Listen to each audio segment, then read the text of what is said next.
Tu veux devenir freelanceur et tu te demandes comment commencer. Laisse-moi te dire une vérité. Avant même de commencer le domaine du freelancing, il faut comprendre un truc. Tu ne cherches pas l'argent, tu vends des solutions. Donc sache que si tu n'arrives pas à développer des solutions pour des gens ou pouvoir prendre le projet de quelqu'un et pouvoir développer ce que la solution finale, laisse-le le domaine si ce n'est pas pour toi. Donc dans cette vidéo, je vais te partager mes principes que j'ai appliqués dans ma vie pour pouvoir être un bon freelanceur, avoir des divers clients avec lesquels j'ai collaboré aujourd'hui. Et j'espère que cette vidéo va t'aider. N'oublie pas de liker et t'abonner aussi pour voir beaucoup de vidéos comme ça. Donc la première étape dans le domaine du freelancing serait de faire quoi? C'est de chercher un talent sur lequel tu vas vraiment pousser à fond. Je parle peut-être de la tech.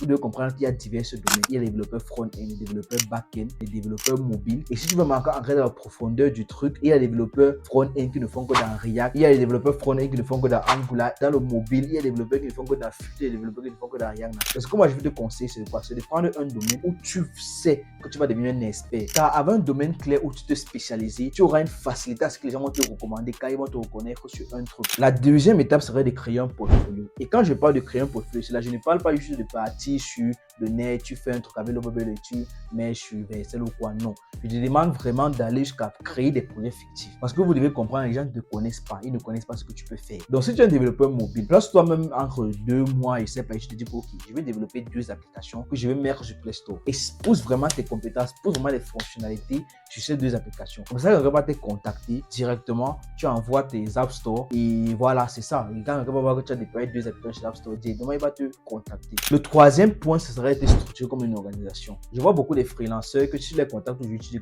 quelle est ta grille tarifaire?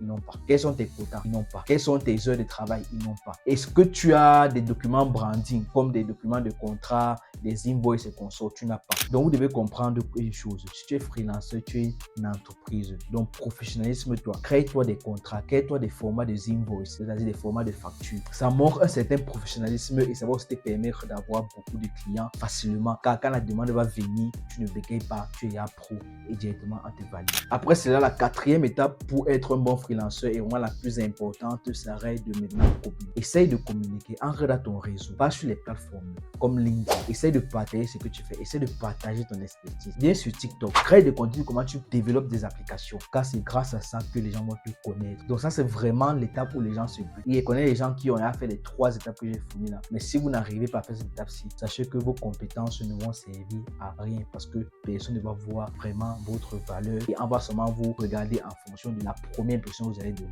Donc, c'était les 4 manières d'être freelanceur. J'espère que cette idée t'a aidé. N'oublie pas de liker, partager et t'abonner aussi si tu aimes ce genre de contenu.